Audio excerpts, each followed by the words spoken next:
ನಮಸ್ಕಾರ ಸ್ನೇಹಿತರೆ, ಜ್ಯೋತಿಷ್ಯ ಪ್ರಕಾರ ಕೆಲವು ಪಕ್ಷಿಗಳನ್ನು ಮಂಗಳಕರವೆಂದು ಪರಿಗಣಿಸಲಾಗಿದೆ. ಅದರಲ್ಲಿ ಪಾರಿವಾಳ ಕೂಡ ಮಂಗಳಕರ ಪಕ್ಷಿಯಾಗಿದೆ. ಪಾರಿವಾಳ ಮನೆಗೆ ಬಂದರೆ ಶುಭಕರ ಎಂದು ಹಿರಿಯರು ಕೂಡ ಹೇಳುತ್ತಾರೆ.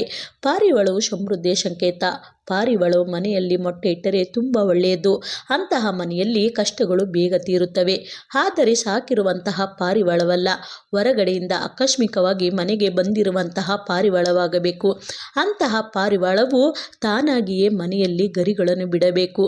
ಅಂತಹ ಪಾರಿವಾಳದ ಗರಿಗಳು ಮನೆಗೆ ಶುಭ ಸಂಕೇತ.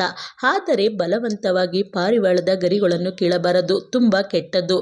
ಆದರೆ ಮನೆಯಲ್ಲಿ ಗೂಡು ಕೂಡ ಕಟ್ಟಬಾರದು. ಅಂತಹ ಮನೆಗೆ ದಾರಿದ್ರ್ಯ ತಪ್ಪಿದ್ದಲ್ಲ ಮತ್ತು ಅಪಶಕುನ ಎಂದು ಹೇಳುತ್ತಾರೆ. ಕೆಲವರು ಹೇಳ್ತಾರೆ ಪಾರಿವಾಳ ಹೆಚ್ಚು ಮನೆ ಹತ್ತಿರ ಇದ್ದರೆ ನಾನಾ ರೋಗಗಳು ಬರುತ್ತವೆ ಎಂದು. ಆದರೆ ಮನೆಯ ವಾಸ್ತು ಪ್ರಕಾರ ಪಾರಿವಾಳ ಮನೆಗೆ ಬಂದರೆ ಸಮೃದ್ಧಿ ಮತ್ತು ಸಂಪತ್ತಿನ ಸಂಕೇತವಾಗಿದೆ.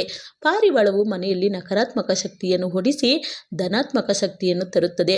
ನಮ್ಮ ಹಿರಿಯರು ಹೇಳ್ತಾ ಇದ್ರು, ಪಾರಿವಾಳದ ಗರಿಗಳನ್ನು, ಆದರೆ ಪಾರಿವಾಳ ತಾನಾಗೆ ಬಿಟ್ಟ ಗರಿಗಳನ್ನು ಮಾತ್ರ ಸ್ನೇಹಿತರೆ, ಅದನ್ನು ಕೆಂಪು ಬಟ್ಟೆಯಲ್ಲಿ ಇರಿಸಿ ಲಕ್ಷ್ಮಿ ಮತ್ತು ಮನೆ ದೇವರನ್ನು ಧ್ಯಾನಿಸುತ್ತಾ ಕೆಂಪು ದಾರದಲ್ಲಿ ಸುತ್ತಿ ನಂತರ ಯಾರಿಗೂ ಕಾಣದಂತೆ ಹಣ ಇಡುವ ಸ್ಥಳದಲ್ಲಿ ಇಡಬೇಕು.